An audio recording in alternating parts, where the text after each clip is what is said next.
आदरणीय सभापति जी, मणिपुर के संबंध में मैंने पिछले सत्र में विस्तार से बात कही थी, लेकिन आज मैं फिर से एक बार दोहराना चाहता हूं।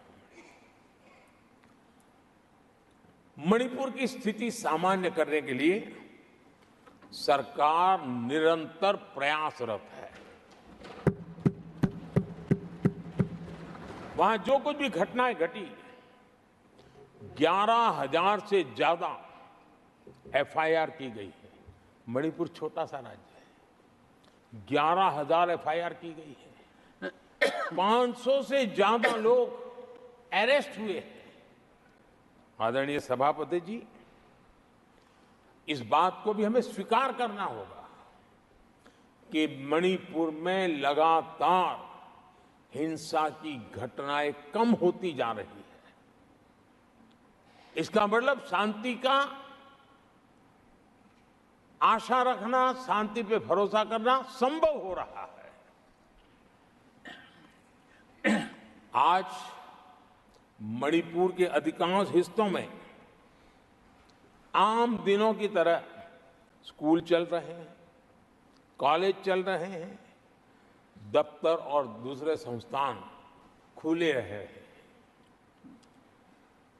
आदरणीय सभापति जी, मणिपुर में भी जैसे देश के अन्य भागों में परीक्षाएं हुई, वहां भी परीक्षाएं हुई हैं और बच्चों का अपनी विकास यात्रा जारी रखी है।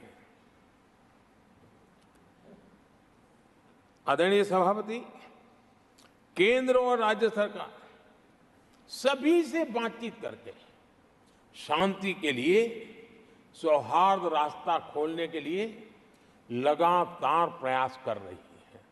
छोटे छोटे इकाइयों को जोड़ करके इन ताने बाने को गूंथना एक बहुत बड़ा काम है और शांतिपूर्ण तरीके से हो रहा है। बीते समय में पहले की सरकारों में ऐसा नहीं हुआ है।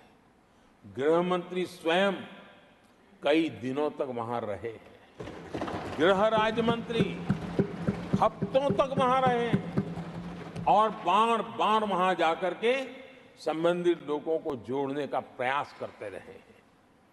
आदरणीय सभापति जी, पॉलिटिकल लीडरशिप तो है ही, लेकिन सरकार के सभी वरिष्ठ अधिकारी जिसका जिसका इन काम से संबंध है, वे लगातार वहां फिजिकल जाते हैं, लगातार वहां संपर्क में रहते हैं और समस्या के समाधान के लिए हर प्रकार से प्रयासों को बल दिया जा रहा है। आदरणीय सभापति जी, इस समय मणिपुर में बाढ़ का भी संकट चल रहा है और केंद्र सरकार राज्य सरकार के साथ मिलकर के पूरा सहयोग कर रही है। आज ही एनडीआरएफ की 2 टीमें वहां पहुंची है, यानी कि प्राकृतिक मुसीबत में भी केंद्र और राज्य मिलकर के मणिपुर की चिंता कर रहे हैं। आदरणीय सभापति जी, हम सभी को राजनीति से ऊपर उठ करके वहां की स्थिति को सामान्य बनाने में सहयोग करना चाहिए। ये हम सबका कर्तव्य है। आदरणीय सभापति जी, जो भी तत्व मणिपुर की आग में घी डालने की कोशिश कर रहे हैं, मैं उनसे आगाह करता हूं कि ये हरकतें बंद करें। एक समय आएगा मणिपुर ही उनको रिजेक्ट करने वाला है, ऐसे लोगों को। आदरणीय सभापति जी, जो लोग मणिपुर के इतिहास को जानते हैं, मणिपुर की घटनाक्रम को जानते हैं, उनको पता है कि वहां का सामाजिक संघर्ष का एक लंबा इतिहास रहा है। उस संघर्ष की मानसिकता की जड़ें बहुत गहरी हैं, इसको कोई नकार नहीं सकता है। और कांग्रेस के लोग ये न भूले कि मणिपुर में इन्हीं कारणों से 10 बार राष्ट्रपति शासन लगाना पड़ा है। इतने छोटे से राज्य में 10 बार प्रेसिडेंशियल रूल लगाना पड़ा है, राष्ट्रपति शासन लगाना पड़ा है।